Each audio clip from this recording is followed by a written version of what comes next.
Alaro, Sango Ibadan. Funeral service holds at St. John Anglican Church, Okemesi, Ekiti. Interment follows at his compound, Olagunju Crescent, Okemesi, Ekiti, on Friday, 12th February 2021 at 11 a.m. Rest on, brother. Announcer, Council of Foursquare Men, Sango Zone, Ibadan. Splash FM 105.5.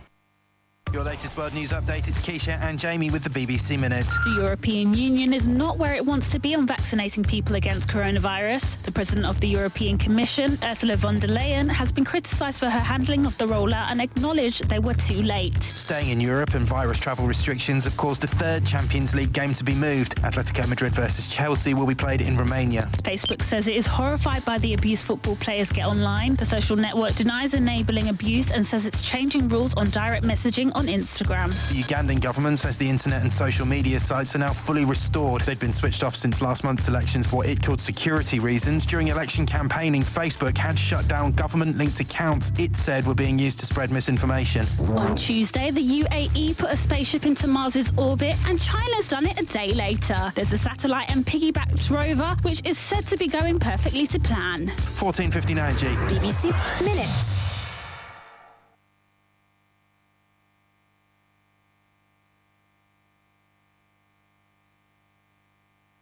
Quick, charge at 240. Hot news, cool vibes, sports, and more on the Integrity Station.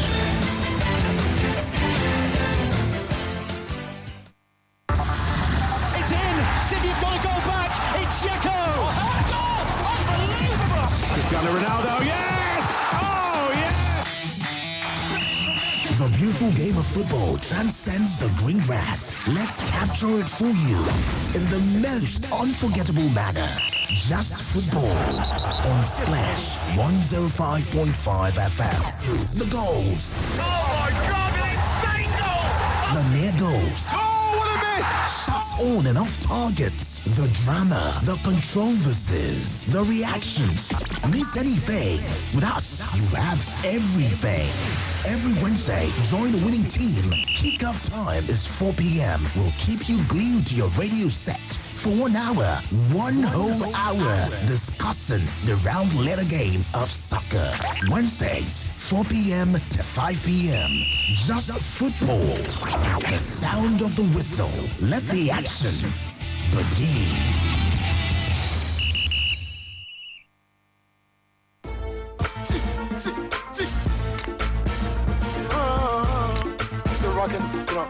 Rockin' the IMC. Let's finish.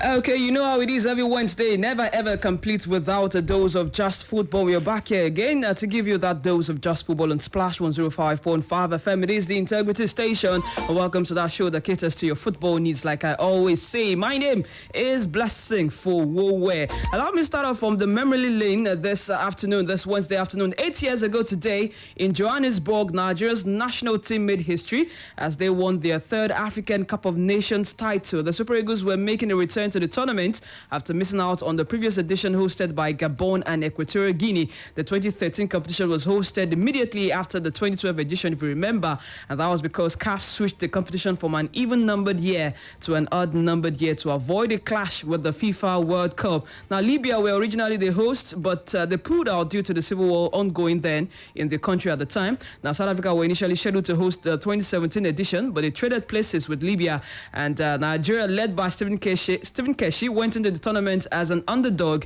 now mainly due to the lack of proven and top players in that particular squad. And the Super Eagles, remember, they were drawn in Group C along with Burkina Faso, Zambia and Ethiopia. Then they started their campaign on a disappointing note. I remember the first game of that tournament where we played 1-1 against the Stallions there, and the Stallions of Burkina Faso. Emmanuel Emenike gave Nigeria the lead in the 23rd minute, and then it looked like that would be the winner until Alan Traore popped up in the 4th minute minutes of added time to seal a point for Burkina Faso. And then that second game against Zambia, it was a very, very similar feeling as well. Emenike got the goal in 57th minute. At the end of the day, the Chipolopolo of Zambia were awarded what was a controversial penalty 5 minutes from time, and then that got them back into the game. And of course, that result left Nigeria needing to win their final game against Ethiopia to avoid a group stage exit, and that they did. But of course, it wasn't without nerves. It wasn't without troubling moments. And we finished second behind Burkina Faso, courtesy of that win against Ethiopia. And the reward was a quarterfinal clash against tournament favourites Ivory Coast. Now, not many people gave the Super Eagles a chance against the Elephants of Cote d'Ivoire, because that squad was the prime squad of Ivory Coast, including the Nigerian Football Federation. They didn't really give them a chance. I remember at that point there were rumors about the NFF having already booked a plane that would take the squad back to Nigeria after the clash. Now, Ivory Coast had the likes of Yaya Toure, they had Didier Drogba, they had Cheikh Tiote, they had Gervinho, they had Solomon Kalou in their lineup on that day. Talk about a killer squad there. However, it was Nigeria who took the lead through a long-range free kick from Emenike 2 minutes before the break. The Elephants restored parity 5 minutes after half-time when Tiote headed home a free kick. But against all odds, the Super Eagles took that lead against, again, courtesy of Sunday Mba's deflected strike in the 78th minute to complete the upset. And then the quarterfinal was made Nigeria the favourite for the rest of the tournament. And then we had the tie against Mali in the semi-final. The game ended 4-1. And of course, that victory over Ivory Coast it sent out a statement for Nigeria. And of course, the win over Malians as well was regarded as one of the best performances Nigeria had at that tournament. And then that came the final against Burkina Faso. Talk about ending the tournament the same way you started it, against Burkina Faso, but this time around it was to be different, as Nigeria courtesy of Sunday Mbari. If you remember that particular goal, we opened the score in the 40th minute, and that was just about enough to take it through to at the end of the day, and that sealed Nigeria's third win at Africa's biggest competition for the first time since 1994. But of course, despite that win in 2013, Nigeria did not qualify for the AFCON again until 2019. But I also recall that just shortly after, Stephen Keshi handed in his resignation letter because he felt like, he wasn't happy with the way Nigeria treated him at the tournament then. That's just going back memory lane this afternoon on Just Football. Today in history, February 10th, 2021, it made exactly 8 years ago that Nigeria won the third edition, or our third title at the African Cup of Nations. So what's the most memorable moments that you had from that tournament back in 2013? Find us on any of our social media platforms, on Twitter or Facebook at Splash FM 1055 on Twitter, and on Facebook search for Splash 105.5 FM Ibadan. Let's talk about what 2013, that winning the AFCON in 2013, what it meant to you as a fan of the Super Eagles of Nigeria. Don't worry, I won't be talking alone. My friends are here, Faith is here, and the celebrities here, Ibami and Imasha. I'm standing from my left. AY, how are you doing? Good afternoon. Welcome. Fabulous. Good afternoon to you. Blessing. Good afternoon to Faith and to all listeners out there. Yes, thanks for taking us down that memory lane. It's almost like yesterday. Well, guess what? It's already 8 years already now. Wow. How time flies. I still recall vividly where I was on each of those nights. I recall as well. Yeah, of course you would. You would. I think we were together in one of those. Yeah, one of those matches. One of those cubicles. Yes, I know. And it was quite memorable days. Looking back now, it's always very fun. But I think my memorable moment from that particular tournament is not far-fetched. I think it has to be that quarterfinal fixture against Cote d'Ivoire, because I would say, for every sense of responsibility, as much as I can even remember, that was actually the turning point for Super Eagles in that particular tournament. We didn't start the tournament on a very good note. Fine, we might have started and ended the tournament unbeaten, but regardless of that, we barely qualified from our group. The first two games were draws against Zambia, and also the first one against Burkina Faso. And like you said, the win or bust fixture, which was obviously the last fixture of the group stage, was against Ethiopia. Fine, we were able to navigate our ways through that, and ordinarily we thought at least that would actually see us progress, and then we did. But up came was Cote d'Ivoire, pre-tournament favourite, had plethora of quality stars, not just African stars, world stars. Because I remember that time it was barely just months after Didier Drogba just led Chelsea to their Champions League triumph. Toure was already writing his names in the history books of Manchester City with impeccable performances week in, week out. So need I state more about all the other stars in that squad? Salomon Kalou, Cheick Tiote, is so rest in perfect peace. I mean, these were players that were obviously at the peak of their career, and it's not really surprising that they were even pre-tournament for it. So I felt, listen, it's always going to take something miraculous for Super Eagles to eventually, get this done and then progress beyond, this uphill task that's actually come with Côte d'Ivoire. But they did, and my own takeaway from that fixture had to be that long range effort from Emenike. For whatever it is that actually helped him. Maybe it was actually the quality of the ball, the swerve, the technique with which he actually hit it. It's maybe not particularly similar to that of the legendary Roberto Carlos free kick. We all know, I think that was in the 1998 or 1990, but I think it's also from a similar distance, and yet the keeper couldn't even get a finger on it. That's how ferocious, how really hot that strike was, and obviously deceived.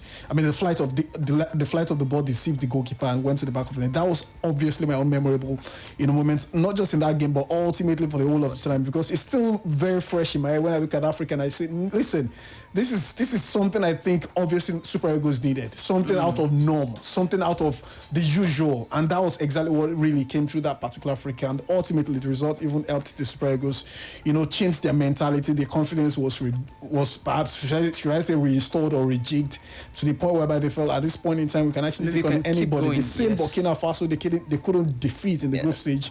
They actually did that in the final. Even though it was a struggle in the final. Yeah, but then it was a final game. The nails obviously will be out, and then you can always, sometimes you always want to be, quite cautious as well with the consequence of losing a final. So that might really get you and affect your performance. But I think they actually got the job done, and here we are singing their praises 8 years later. Faith. Yeah, good afternoon, Blessing. Good afternoon, AY, and of course to our esteemed listeners as well. AY, he has a very good memory of that tournament, and I think he's enjoying the whole. I can also remember where I was, seeing all those games and all that.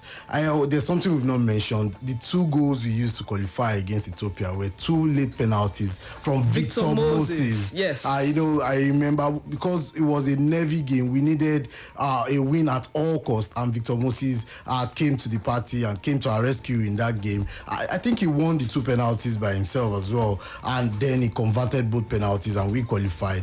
And I think there's also one big moment you're not mentioning. In the game against Ivory Coast, there was a particular defensive block or defensive clearance by John Obi Mikel at a very critical time in that game. I think it was Yaya Toure through on goal with a very good chance, and then uncharacteristically of Mikel, he was more like a sliding tackle and he stopped that shot, and maybe it was the defining moment for me in that game, because Adibini was 1-1 at that point. Emenike had scored the free kick, they equalized, and then it was 1-1. Adibini, they got that second goal, because at that point it was the team that gets the second goal that would take that game, and then we were able to get the win. But the biggest moment for me in that tournament didn't even come on the pitch. I would say it wasn't even down to the footballing aspect. I think it was when the Algerian referee in the finals against Burkina Faso blew the final whistle. There was something Vincent Nyama did. He caught my attention. On and carried him. I remember that moment. The referee, and that was something that caught my attention. It was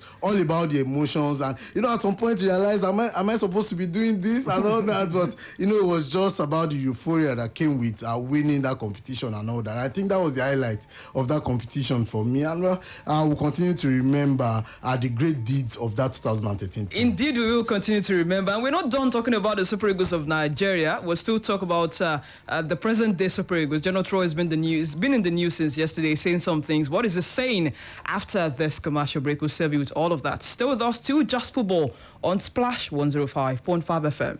What's the fun in this life if we can't have a little bit of this, a little bit of that? I believe that we all can do with a little bit of this, a little bit of that. I mean, who needs one when you can have 2? A little bit of this, a little bit of that. Chocolate ice cream with vanilla too. Yes, a little bit of this, a little bit of that. That's right. Enjoy the double delight of rich chocolate and creamy vanilla in the Fun Ice Vanilla and Chocolate Ice Cream. It's a little bit of this and that. Fun Ice Vanilla and Chocolate Ice Cream. It's a good mix. Another quality product from Fine Milk Nigeria PLC. Bàbá pẹ̀lú àtẹ̀bí rẹ̀ rí lọ́sẹ̀ tó kọjá. Bàbá pẹ̀lú àtẹ̀bí rẹ̀ rí lọ́sẹ̀ yìí. ṣùgbọ́n kí ló wá jẹ́ kí nǹkan ó yàtọ̀ fún wọn o. ẹ̀ṣẹ̀ rí bàbá pẹ̀lú gbọ́ pé GoTV máa ṣe dín owó wọn kù láti ₹4,400 sí ₹3,700 kan ní báyìí. pẹ̀lú ọ̀pọ̀ eré ìdárayá, eré oníṣe ilẹ̀ wa, tẹlinùfẹ́là àti erémọdé, inú bàbá pẹ̀lú àtẹ̀bí rẹ̀ kàn dùn ní ṣáá. nítorí náà ìwọ náà dàbí bàbá pẹ̀lú, jẹ́ kí ọpọ́n rẹ̀ sún sí GoTV Max fún ₹17,000 kí o bẹ̀rẹ̀ sí ní jẹ̀gbádùn eré ìdárayá lẹ́rẹ̀bẹ̀ntẹ́ lẹ́dínwó. máa gọra ẹ nítorí ìwọ̀nba àsìkò láǹfààní rẹ̀ á fi wá o. ìlànà àti àdéhùn àṣà o. GoTV nífẹ̀ẹ́ rẹ̀. It's a happy feeling when receiving all of the love coming from family. So many recipes, creating memories every day and every night. Bonding families, yeah. 60 years of joy, giving love, so much value, quality. Golden penny is you, golden penny is me. Golden pennies are the hearts of the family. Golden penny is you, golden penny is me. Golden pennies are the hearts of the family.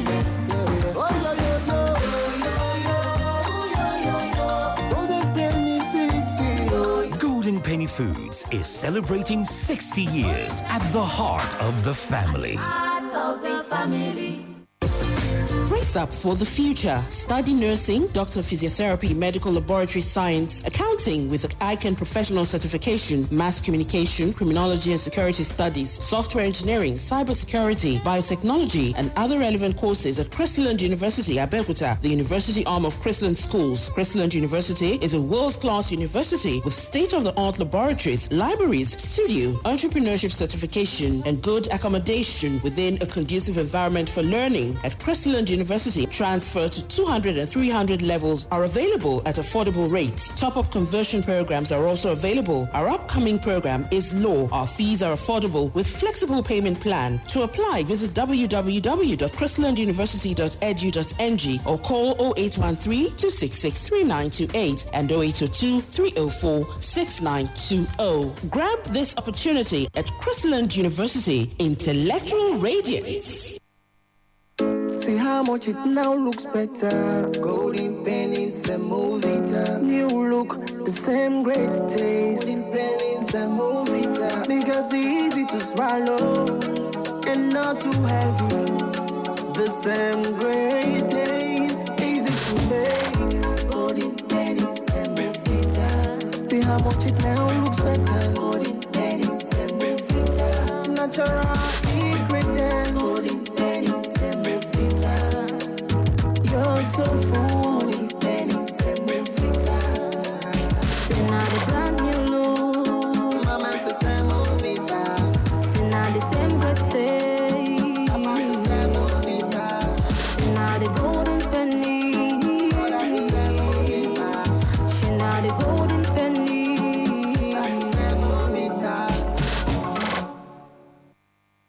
Hey, Oga and Madam, you don't see the room now. Make I show you the toilet where you could share with the other neighbors. Now the toilet be this. What's the apple? Oga agent, you mean say na general toilets clean come white like this, eh? Yes, now. Na hypo toilet cleaner than they use to clean up and kill the yama germs come out. Hypo toilet cleaner? Wow. Wash your toilet at least once a week with hypo toilet cleaner to keep it sparkling clean and germ free. Available in sachet for 35 naira only. Madam, now 2 years landlord one collect. We go pay for 6 years, eh? Hypo.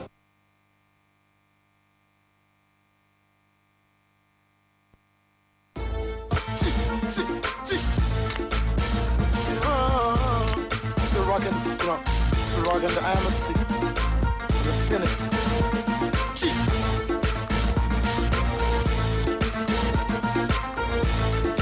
Okay, welcome back to Just Football on Splash 105.5 FM. I don't know if you're like us who have been reminiscing what the 2013 tournament was like, but that's what we did all through the period where we were on commercial break there. So let's get talking. Go on our social media platforms. Let's reminisce. Go back to 2013, how we won our third AFCON title there. Still talking Super Eagles of Nigeria, the head coach, General Tro, wants to at least secure a point that will guarantee Nigeria's qualification for the 2021 AFCON in Cameroon when the three-time African champions play the Couriers of Benin Republic next month in the penultimate round of qualifiers. Now, the Super Eagles top Group L at the moment with 8 points from 4 matches, a point ahead of Benin Republic, who they face on 22nd of March before wrapping up the qualifiers with a home fixture against the Crocodiles of Lesotho on the 30th of March. And after blowing a chance to seal their place in Cameroon during the last qualification round in November with 2 uninspiring draws against Sierra Leone, Raw's men need just a point to secure their spots in the 33rd edition of Africa's Showpiece Tournament. The former Gabon and Burkina Faso coach added that with a very fit squad, is hopeful of getting a result against Benin Republic next month, while admitting that the Couriers, who reached the quarterfinals of the 2019 AFCON in Egypt, are a very good team. And here is General Tro, the coach of the Super Eagles of Nigeria, talking about qualification. The plan is for the moment to be very fit for these 2 crucial games. They are the last games. We are still unbeaten in this competition, 2 wins and 2 draws. So we want to finish well this competition, and we need 1 point to be qualified. So let's try to do it already in Benin Republic. They have a good team. They played very well in the last AFCON. They have experience, they have speed. They are very difficult to beat at home. The voice of General Tro there, the coach of the Super Eagles of Nigeria, has also refused to rule out the possibility of Odion Ighalo making a return to the team in future. Remember, Ighalo put an end to his international career after the 2019 African Cup of Nations in Egypt, and then he was the top scorer in that competition. Now, despite the glut of talented strikers at his disposal, Raw insists that Ighalo will be given the opportunity to return to the team if he impresses with his new club, and of course, if he decides to return to the Super Eagles. Happy that he could make a good contract. You know that he's more than 30 already, and he has to think about the time after football, but he's still very fit, and he's playing regularly in his new club, Al-Shabaab. It's a big club in Saudi Arabia. There is no reason not to take him in the Super Eagles if he's doing well. And Ahmed Musa was also in Saudi Arabia, and he played with us, so there is no problem. The question is, does he want to come back? And we hope so, because it's experienced players. We have a young team, and he can be very useful to his partners, strikers, to help them to develop and to come back and score goals with us, of course. We are waiting for that, but at first he has to play now. Okay, voice of the coach of the Super Eagles of Nigeria, guys. Faith, should Ighalo return to the Super Eagles? No, Ighalo wouldn't come back. We have so many options, so many, alternatives for us in that centre forward position. So I think we should look past Ighalo. The coach is only doing his job by being pragmatic a little bit, by being, trying to let all the young lads know that even the big boys are still up for the taking. They can still come back into the team. So don't rest on your house. It's still down to whoever is on the best of form and all that. But ideally we shouldn't be looking in Ighalo's direction again. We have so many of them, Emmanuel Dennis, even Cyril Desas. I know so many of those boys that are doing so well across Europe. And then the one that many people don't like, but he continues to score goals. Paul Onuachu is also there. He's scoring goals left, right, and center over there in Europe. So you understand that he's on a rich vein of form right now, and maybe it will also be in contention to get into the national team. So we have so many options. I've not even mentioned Victor Osimhen as well, who maybe has been battling with injuries here and there, but we still understand that whenever Osimhen is fit, is our first choice number 9. So we have so many options. We are spoiled with options right now. We shouldn't be looking in the direction of Ighalo. So I think the coach is only being pragmatic, and I understand him. He wouldn't invite Ighalo back into the team. Why would you really not expect him to invite Igalo again, especially if he gets playing time, he's scoring goals in his new club at Al Shabab there in Saudi Arabia? I think for the first time in some years or months, I would actually be sitting on the same chair with Faith on this one. I would love to agree with him, quite strangely though. But then I think it's just reality because listen, this man actually called it quit for a reason. I'm even looking at it from his own angle, his own perspective. He felt he needed some time away from the Super Eagles, and let's not forget why he actually decided to call it quit. Yeah. He was facing a bit of backlash from home fans then. It's always his family online. Exactly. I think backlash is a little bit mild. Yes, it was a threat. It was a threat yes, to his you can put it family. that way. So there were a whole lot of pressure, some heat coming up from Nigerian football fans, towards Igalo and his family. So I think we shouldn't be quick to overlook that as well. But even in the football sense of it, in terms of tactics, I mean, the Faith has done justice to that. Igalo is not getting younger. At this point in time, I think he should also be a little bit more focused on his club football. Earn as much as you can, make a legacy at Al Shabab as much as you can, stay away from any sort of, distraction in quotes now that could eventually come from being invited to the Super Eagles fold now. And moreover, the fold itself is actually so big enough now. I mean, the pool of players for Gunnar Roy is so huge enough that I'm not too sure that he will run out of options of players that can play similar role. But from all that Gunnar Roy said, I think there is one particular line he used that we shouldn't be quick to overlook, which is the fact that someone like Igalo will also be will also be influential in the dressing room for the younger players, which I think is also very vital because you look at that fold now. I'm not too sure Ahmed Musa will make an invite for the March international window, largely down to the fact that he's currently in the UK. He's trying to work at a deal. Not playing time yet. Apart from that, I'm even looking at logistics. Should he get the invite for you that he's just joining a new club? Possibly. I'm hoping that he eventually gets the job. The club anyways.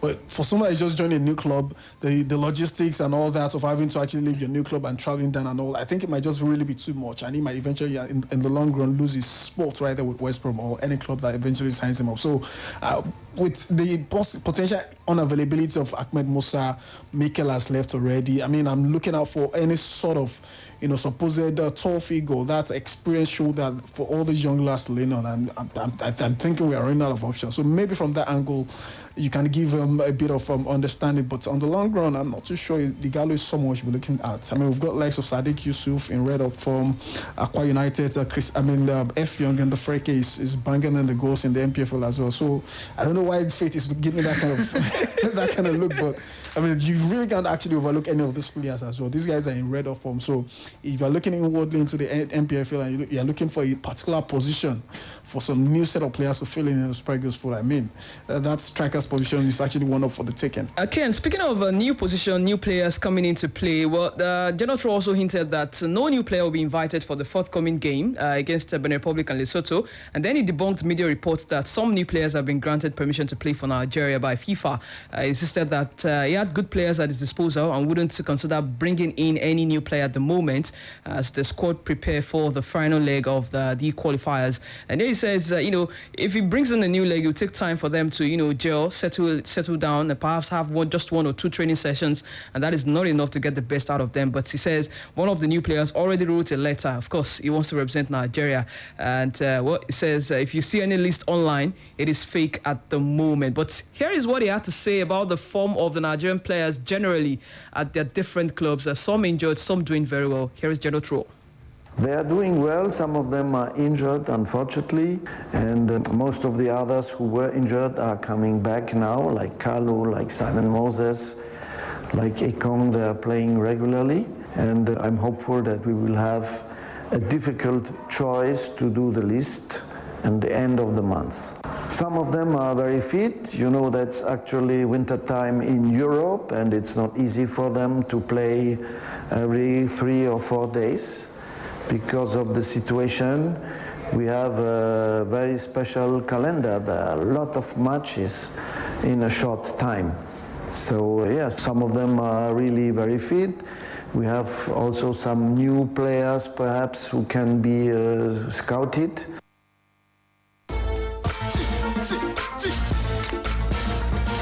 Okay, away from general draw and to what should be, what was a very, very sad news, a somber moment for Nigerian football. I woke up to the news of the death of JustFootBall earlier today. The NFF has expressed utter shock and sorrow at the death on Tuesday night of former Nigerian defender JustFootBall, who passed on at the age of 53, just a few days after being diagnosed of cerebral atrophy. The president of the NFF, Amaju Pinnick, said he was nonplussed after receiving reports that the former defender, nicknamed the Dean of Defense by the legendary commentator Ernest Okonkwo, had breathed his last just when the process had been activated for a medical operation on him. And in the news sent out by the NFF, quoting the president, it's another sad day. Just a couple of weeks ago, we were lamenting the loss of former goalkeeper and coach Joseph Eriko, and now JustFootBall. That man was a gem in the green and white, and he did his very best for Nigeria whenever he was on the field. Personally, I have sweet memories of JustFootBall. It's more painful that he left just when the help was coming to him from everywhere, and the process was on to rectify his medical condition. We love him, but the God loves him more, and may his soul rest in peace. The words of the president of the Nigerian Football Federation. Well, for many who do not know JustFootBall, he first wore Nigeria's colours during the qualifying series of the 1983 FIFA World Youth Championship, which is now the FIFA Under-20 World Cup in Mexico. It was a key figure in that squad that became Nigeria's first team to feature at the FIFA-organized championship. The Flying Eagles defender defeated old Soviet Union and lost to Brazil, and then drew with the Netherlands, narrowly failing to make it to the knockout stage of that competition. And that same year, he won his first senior cap in the 1984 African Cup of Nations qualifying game against Morocco in Benin City, which ended scoreless. The return leg in Rabat also ended scoreless, but Nigeria triumphed 4-3 on penalty. And JustFootBall played a notable role in the Green Eagles squad that finished as a runner-up in Côte d'Ivoire, winning Nigeria's first silver medal at AFCON, and was also a force in the team that repeated the feat in Morocco 4 years later. He won a total of 40 caps for Nigerian senior team, scoring 1 goal. That's a 1986 World Cup qualifying match against Kenya in Lagos. And he also played for a number of football clubs, including ITTFC, Abiola Babes FC, Shooting Stars FC, and of course Gateway FC. And for us here at Splash FM, we pray that his soul rest in peace, and his family have they can bear this fortitude to bear this very, very irreparable loss. I mean, just one too many. Just a few weeks ago was Joseph Eriko, and now another great legend for the Nigerian team. Ajibade Babalade as well. I mean, it's crazy, but hey, there's nothing we can do. We hope that his soul rest in perfect peace there. And let's talk about the NPFL now, where the LMC has fined Atlant for wearing shirts that didn't display numbers, surnames, and club name and logo. It is 2021. How is he talking about lining up for an official game without having any of those things? Atlant? Yes, Atlant. The funny thing is, I've been trailing this for about 4 weeks now. I have a picture saved on my phone. Maybe I'll share it with you guys later. There's the particular player for Atlant in their traditional red jersey. His jersey is almost, his jersey number is almost off the jersey, obviously. Then his name was actually imprinted, not particularly imprinted actually. It was pasted, perhaps with some glues and some tapes. And listen, this is a professional football league, and we're talking about a supposed professional football club. Fine, Atlant have that well-documented history in terms of lack of finances in recent months and all that. But hey, I just think these are basic things that you can do. We buy jerseys here and we customize them at very affordable amounts. And I think these are things that... How much would it have cost? Exactly. So it's a big shame. Not particularly on the league itself, but I think on the club, the supposed brand that Atlant should have. And you look around at the history of Atlant. If you're talking about some of the best, biggest, and perhaps traditional clubs in the NPFL, you can't actually look outside Atlant. They got relegated only for the first time in the league. That was about 2 or 3 years ago. And guess what? They got promoted instantly. That shows a bit of legacy in terms of the history and all that Atlant have got. But to now see the club reduced to this, to the point whereby even they can't really get enough to sort out the wages, the accommodation, and now the jerseys of their players. That's really, really terrible. And I'm quite happy that LMC NMC, are quick to clamp down on this and hopefully make them use this to serve as a bit of deterrent to all of their clubs. But I tell you what, this is not something that is just peculiar to Heartland. Maybe not at this degrading level, but even on Monday, I saw Canopila's fixture. On their jerseys, you'd have the color on some numbers being black. Meanwhile, some colors on the other player. The same team, the same teammate, the same set of players. Some are having their own color numbers being printed in color pink or was even orange, and you get confused. What exactly is going on? Do you have they give different printers? Even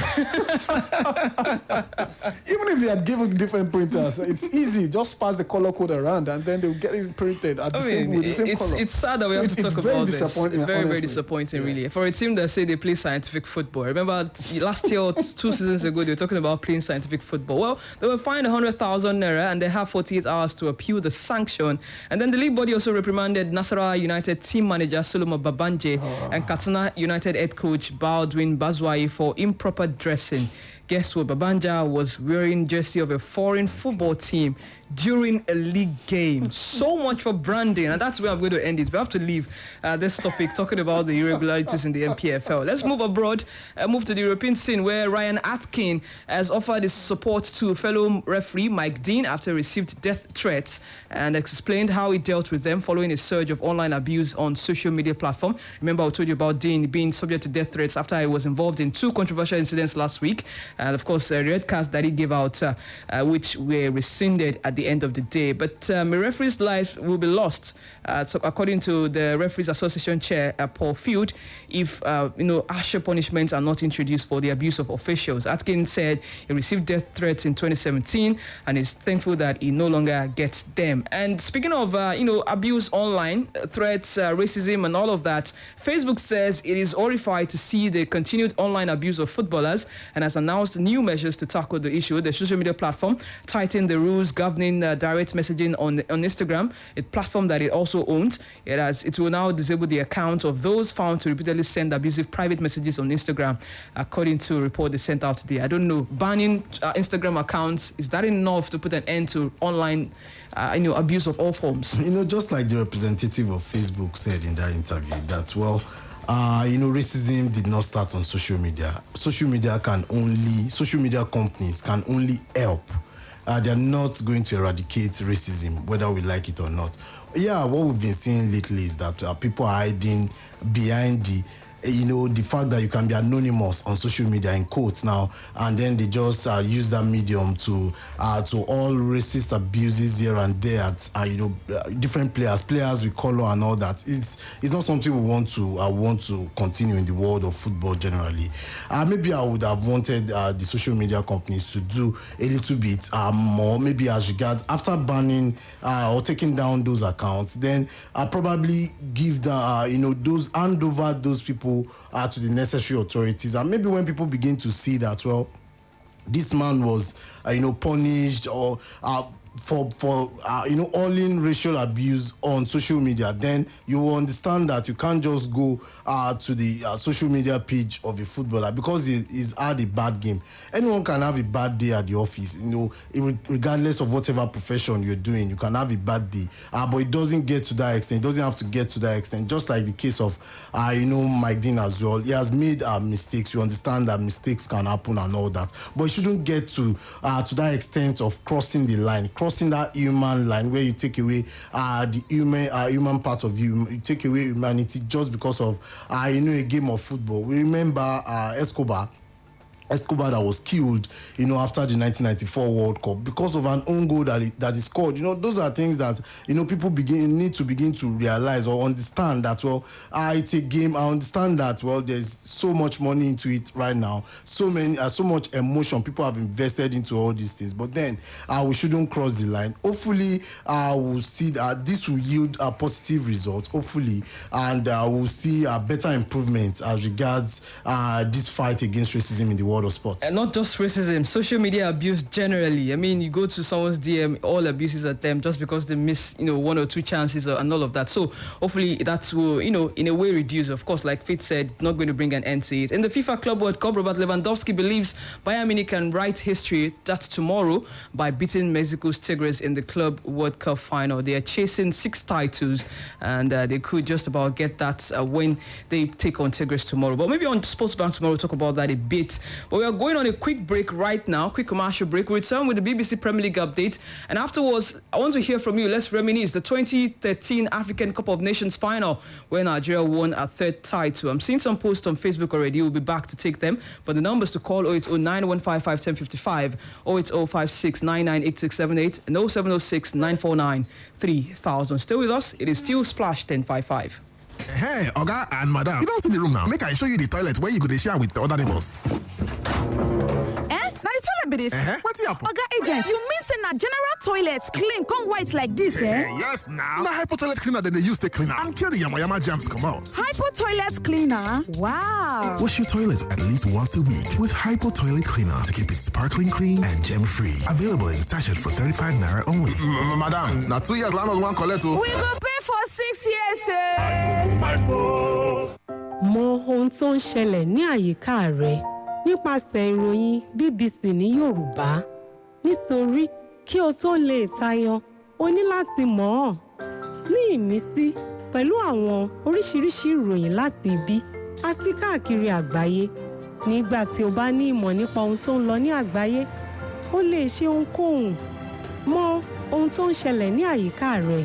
Wá BBC News Yorùbá kàn.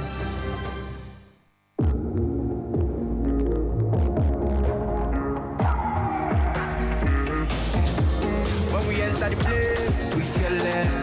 We feel no one, we feel less. Got the energy, we feel less. We feel less. For where, for yeah, we feel less. For positivity, we feel less. Got the energy, we feel less. Fearless energy drink comes in 2 exciting flavors, classic and red berry. So when you need that refreshing energy boosting beverage, drink Fearless. Fearless, energy of Nigeria. Energy, we feel less. I won't tell you the secret of better food. Now the no chicken and classic seasoning powder. The ingredient that take make am na natural by nature, like real chicken, rosemary, black and white pepper, garlic, onion, parsley, mushroom, coriander. If you knack no seasoning powder for inside your jollof, fried rice, egusi, and all other soup, you go know say flavor pass flavor. No seasoning powder. Natural by ingredients. Bangba by flavor. Olúwa yóò ṣohun gbogbo tó fẹ́ o, àṣẹ ń bẹ lẹ́nu wòlíì rẹ̀, Prọfẹ̀sà Òjó, ọmọ lójú Jésù. Ìsọjí orí afẹ́fẹ́ ti dé. Gbogbo wa ká máa kíra wa kú oríire. Bí Olúwa ti ń bẹ tí ẹ̀mí rẹ̀ wá.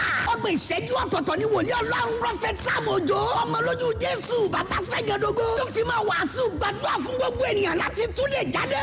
Mú wa wọnú ògo titun pẹ̀lú ìfàmì òróró yàn tún. Wòlíì Ọlọ́run alààyè. Prọfẹ̀sà Òjó, ọmọ lójú Jésù, bàbá Ṣẹ́gẹ̀dógó. Lórí ìkànnì yìí Splash 105.5 FM. Láàrin aago mẹ́wàá alẹ́ sí aago mẹ́wàá àbọ̀ alẹ́ lójoojúmọ́. Gbogbo ìgbòkègbodò rẹ látàárọ̀ gbọ́dọ̀ yọrí sí rere. Èṣù ò gbọ́dọ̀ gba ire ọwọ́ rẹ dànù. Ó ṣe pàtàkì kó wà nínú ẹ̀mí. Láago mẹ́wàá alẹ́ pẹ̀lú wòlíì Ọlọ́run tí náà ẹ̀mí mímọ́ jó bùlàbùlà nínú ẹ̀. Prọfẹ̀sà Òjó, ọmọ lójú Jésù. Ó di dandan kó o ní tẹsítímọ́nì. Tó o bá ti ń gbọ́ gbà bẹ́ẹ̀. Jésù lolúwa.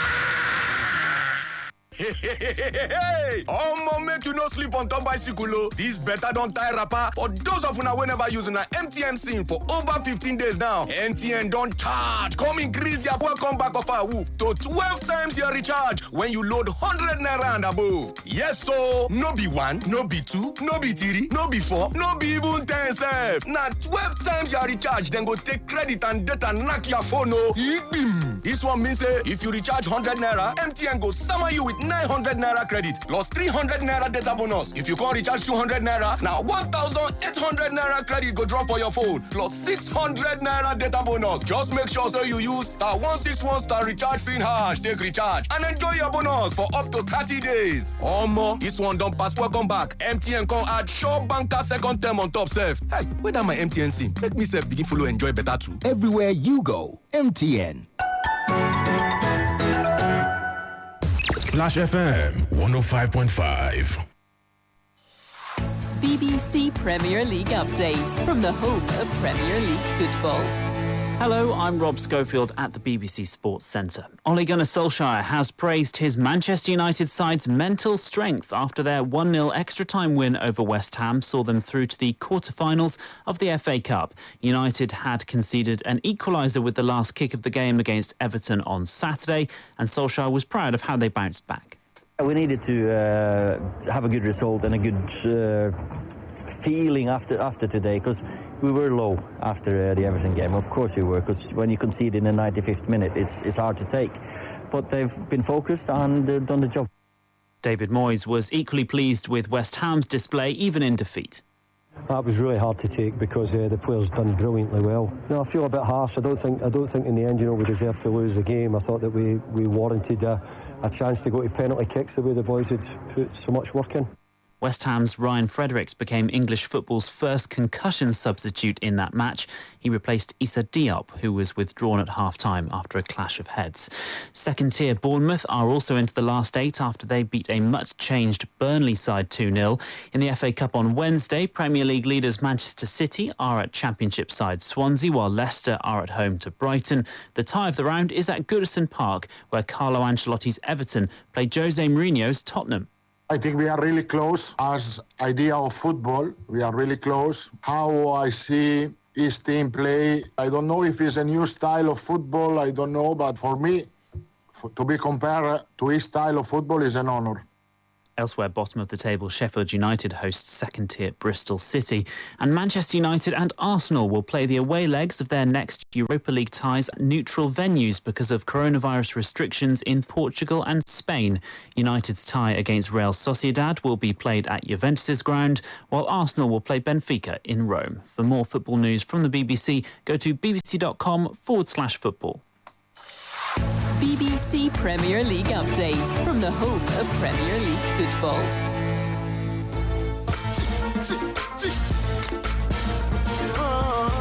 Welcome back and thanks for keeping it locked on Splash 105.5 FM. It is still Just Football. Talking about some games later tonight in the FA Cup 5th round. Swansea City welcoming Manchester City. Leicester City against Brighton Hove and Albion. Sheffield United against Bristol City and Everton against Tottenham. That perhaps should be the biggest game of the night as far as I'm concerned, because Everton could be without goalkeeper Jordan Pickford and playmaker James Rodriguez for their game against Tottenham.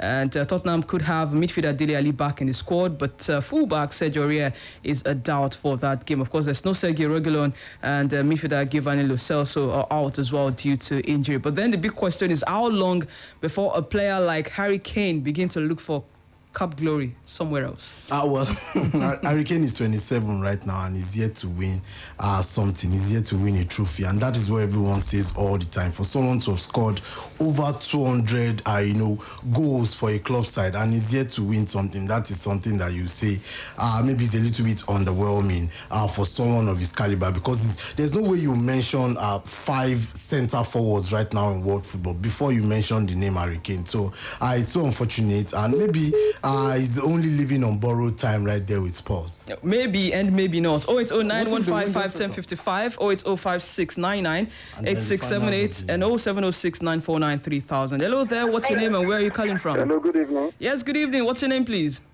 Yeah, this is Dio. Dio.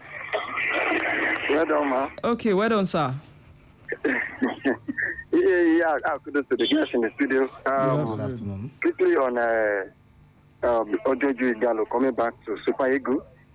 I don't buy into that idea. The reason is that once you say goodbye, it's goodbye. So at least let's give room for future players in the Eagle. Or else look for other players that can play like him, if not like Igalo, but at least that will play close to him. So let Igalo just enjoy it. He has done a lot for Super Eagles, and is one of the strikers I respect in Nigeria. So we have Victor Osimhen and some other guys that can do it for us. So why will be looking for someone that is, although experience matters most, but I think we still have some experience like Ahmed Musa. They can add more value to that team. No, I don't mind for that. The coach know the best. What we need is results. And RIP to the family of Mr. Fowowe10-02-2021. It's a sad news. And I pray the Lord will give us the heart to take the house. The God bless it to this family. Thank you. Thank you for calling, Dio. 08091551055, 08056998678, and 07069493000. Amusan Bolaji on Twitter says, the moment Nigeria defeated Cote d'Ivoire, that match was fantabulous. That's the way he puts it. On Facebook, Chinedu Henry Emeto says, the 2013 edition of the AFCON presented every African footballer a lot to savor. For the first time since the Olympics in Atlanta 96, I was a proud Nigerian. Seeing Stephen Keshi, God rest his soul, lead the Super Eagles to the coveted trophy gave me a big reason to be happy being alive to witness it. And he says, my most memorable moment at the Mundial was watching Sunday Umba nip in the solitary goal to hand the team and Nigeria the trophy. Says it was epic. Abu Kasimu says the most memorable moment was that final when Sunday Umba scored the only goal of the match. Burkina Faso never took that match easy, having drawn in the group stage with Nigeria before losing to Nigeria in the final. And he says, good evening to you all. It's so sad that JustFootBall is dead. He died while he did well while playing for the Super Eagles. I watched him live at the National Stadium, Surulere, Lagos, playing against BBC Lions of Boko in 1985. Wow.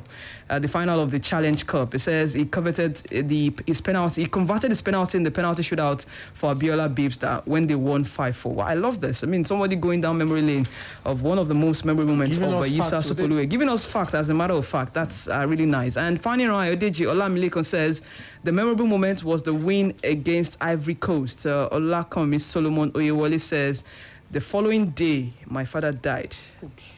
That's how he remembers that 2013 AFCON triumph there. Well, sorry for your loss. I know that that will continue to rest in peace there.